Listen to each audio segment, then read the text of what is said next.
Assalamualaikum warahmatullahi wabarakatuh. Perkenalkan, nama saya Bayu Muhammad Rizky dari Pendidikan Sosiologi 2025 kelas B. Yang sudah jelas, saya sedang mengerjakan UTS membuat video, yaitu sudah jelas di judul juga tertera ilmu sosial penting atau tidak.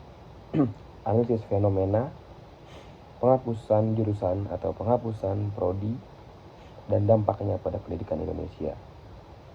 Jadi di sini kita membahas polemik di balik wacana pemerintah yang akan menghapus prodi yang katanya tidak relevan terkait industrialisasi di masa depan.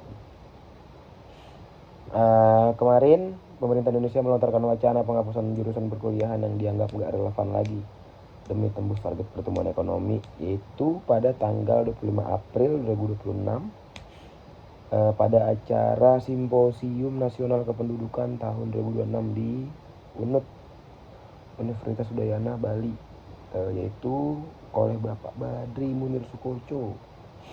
Ia sebagai Sekjen Kementerian Pendidikan Tinggi Sains dan Teknologi menegaskan keberadaan jurusan perkuliahan sebaiknya perlu menyesuaikan dengan kebutuhan dunia di masa depan. Nanti mungkin ada beberapa hal yang harus kami eksekusi dalam waktu yang tidak terlalu lama, berarti dekat-dekat ini gitu. Terkait dengan prodi-prodi yang perlu dipilih, dipilah, dan kalau perlu ditutup untuk meningkatkan relevansi ini. Ucapnya begitu. Lanjutnya, ia mengklarifikasi bahwa penghentian prodi bukanlah satu-satunya opsi. Semua skenario, tambahnya, bakal dirumuskan secara komprehensif serta berbasis kajian. Guru Besar FEB Universitas Padjadjaran, Profesor Arif Ansor Yusuf mengungkapkan pangkal persoalannya tidak berhubungan dengan relevan atau tidaknya sebuah program studi, melainkan paradigma kampus yang menyelami arus neoliberalisasi. Karena prodi itu terpaksa harus menerima mahasiswa sebanyak-banyaknya sebab kesulitan mencari uang, tegasnya. Sedangkan dosen ketenaga kerjaan dari FH Gajah Mada, Nabila Rizva Izzati, memaparkan perguruan tinggi dituntut balik modal dengan menyuplai lulusan-lulusan siap kerja di industri sebab modal yang diperlukan untuk menembusnya tidak murah. Jadi alih-alih menutup prodi, yang didorong adalah bersama-sama dengan perguruan tinggi itu membuat supaya prodi ini mengupdate secara berkala dan bagaimana agar tetap relevan dan relate dengan apa yang diajarkan dan pengembangan ilmu pengetahuan juga teknologi yang semakin berkembang gitu. Jadi itu kata Mendikti Saintek Brian Yuliarto. Ia bilang seperti itu, tapi rada gimana ya teman-teman ya.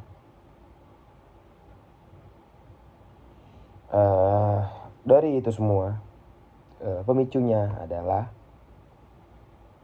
kebutuhan pasar dan industri.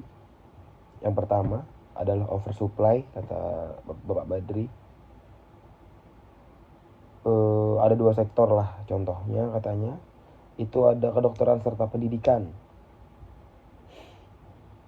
Yang kedua, di pendidikan lowongan calon guru dan fasilitator di taman kanak-kanak hanya 20.000 katanya.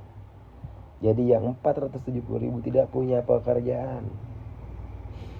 Di kedokteran ya bilang juga katanya per 2028 jumlah dokter sudah oversupply tanpa merinci berapa jumlahnya, jadi kita nggak tahu juga detailnya. Yang kedua yaitu adalah pemicunya adalah target pertumbuhan ekonomi sebesar 8% yang tengah dikejar pemerintah.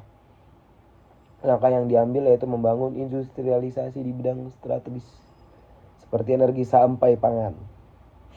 Posisi perguruan tinggi, sambung Badri, cukup vital dengan harapan menyediakan lulusan-lulusan yang kelak menopang misi pemerintah gitu. Yang ketiga itu adalah bonus demografi. Badri mengungkapkan bonus demografi tidak akan berbuah maksimal apabila lulusan perguruan tinggi tidak ditempatkan ke dalam ruang yang sejalan. Nah, dari 3 poin di atas, tadi juga saya membaca itu majornya mungkin di engineering nantinya, minornya mungkin di manajemen, atau majornya di kedokteran tapi minornya di manajemen katanya begitu. Tapi wacana ini nggak hanya sekali ya menyeruak ke permukaan, karena beberapa tahun lalu, 4 tahun lalu sepertinya itu juga sempat ada keinginan untuk menutup prodi-prodi yang dianggap sudah tidak relevan dan sudah usang gitu teman-teman. Nah, arah kebijakannya di bawah bayang-bayang visi Indonesia 2045, pemerintah menggunakan kacamata ekonomi murni. Jadi kampus dipaksa melakukan reorganisasi radikal agar kurikulum tunduk pada target pertumbuhan ekonomi nasional. Pemicunya adalah kepanikan pragmatis. Negara melihat sarjana yang menganggur sebagai beban statistik, bukan sebagai aset intelektual. Yang kedua, menurut saya apakah wacana ini benar? Pertanyaan sebenarnya, bukan menurut saya, ini pertanyaan. Mengurai sesat pikir, link and match gitu ya. Jika ditanya apakah ini langkah benar, jawabannya ini adalah solusi keliru yang menyembuhkan gejala, bukan penyakitnya. Logika pemerintah yang menyatakan bahwa prodi tidak relevan menyebabkan pengangguran adalah sebuah bentuk sesat pikir struktural. Masalah utama pengangguran di Indonesia bukan terletak pada kurikulum kampus yang purba, melainkan pada kegagalan pemerintah dalam menciptakan lapangan pekerjaan yang berkualitas dan membangun ekosistem industri berbasis riset. Jadi, pemerintah gagal dalam menciptakan lapangan pekerjaan yang berkualitas dan membangun ekosistem industri berbasis riset. Ketika sektor manufaktur melambat dan deindustrialisasi dini terjadi, pasar kerja menyusut, menyalahkan prodi atas runtuhnya daya serap pasar adalah tindakan mengkambing hitamkan institusi pendidikan demi menutupi ketidakmampuan makroekonomi negara. Kampus dipaksa menjadi lembaga pelatih kerja atau training center korporasi yang mereduksi esensi luhur pendidikan tinggi. Yang ketiga, itu juga muncul dari pertanyaan dari kepala saya. Apakah ini satu-satunya cara?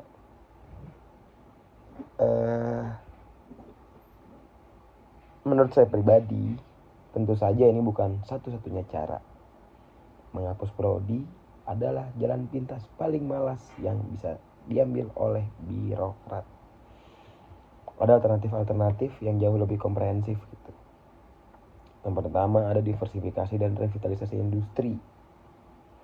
Alih-alih memangkas pasokan lulusan, pemerintah seharusnya memperbesar dan memvariasikan permintaan demand di pasar kerja dengan membangun industri yang pada teknologi dan berbasis keilmuan beragam. Yang kedua itu ada pemberdayaan mutu. Bukan pembunuhan prodinya sebenarnya, tapi pemberdayaan mutunya. Jika sebuah prodi dinilai kurang relevan, solusinya adalah menyuntikkan kurikulum adaptif. Misalnya literasi digital dan kewirausahaan ke dalam prodi tersebut, bukan menepak ilmu tersebut dari peradaban akademis. Yang terakhir itu ada hipotesis kritis. Cara negara membuka masyarakat dengan melumpuhkan kesadaran. Pertanyaan paling krusial dan mendalam adalah apakah ini taktik terselubung negara untuk melumpuhkan kesadaran kritis masyarakat dengan menyasar ilmu-ilmu sosial dan humaniora? Ayo. Mungkin ini juga banyak pertanyaan dari teman-teman saya yang di tongkrongan gitu. Secara historis dan sosiologis, ini saya jabarkan langsung saja. Kekhawatiran ini sangat beralasan. Ilmu sosial, filsafat, sastra, dan hukum adalah rahim dari berpikir kritis.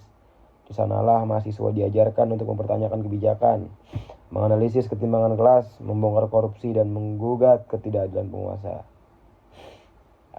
Makanya ujungnya nanti itu adalah adanya dampak teknis kebijakan. Ketika indikator keberhasilan kampus dipersempit hanya pada aspek seberapa cepat lulusan diserap industri kapitalis, maka prodi humaniora dan ilmu sosial murni otomatis akan berada di zona degradasi karena secara bawaan mereka tidak didesain untuk menghasilkan komoditas material instan. Yang kedua itu adalah teknokratisasi kampus dengan dalih memprioritaskan STEM, sains, teknologi, engineering, dan mathematics demi industri. Negara secara tidak langsung menciptakan depolitisasi kampus. Jadi mahasiswa digiring menjadi robot bernyawa atau sekrup kecil dalam mesin kapitalisme. Mereka ahli mengoperasikan alat tetapi buta dan mati rasa terhadap ketimpangan sosial di sekitarnya. Jadi kesimpulan dari analisis yang tadi sudah saya jabarkan, dan ini sudah 10 menit. Jika prodi-prodi ilmu sosial dan humaniora perlahan lenyap atau dimarginalkan karena dianggap tidak menghasilkan uang, maka dampak jangka panjangnya adalah pemiskinan nalar publik. Itu adalah ujungnya, dan itu adalah konsekuensi yang harus dibayarkan, teman-teman. Negara nggak perlu lagi repot-repot menggunakan senjata atau represi fisik untuk membungkam kritik. Cukup lewat kebijakan administratif penutupan prodi, negara sudah berhasil melahirkan generasi kerja yang patuh, mekanis, defensif secara ekonomi, tapi lumpuh secara daya kritis dan critical thinking gitulah. Jadi ini bukan sekedar reformasi pendidikan, ini adalah penjinakan kesadaran secara sistemik dan administratif juga struktural. Kurang lebih berikut.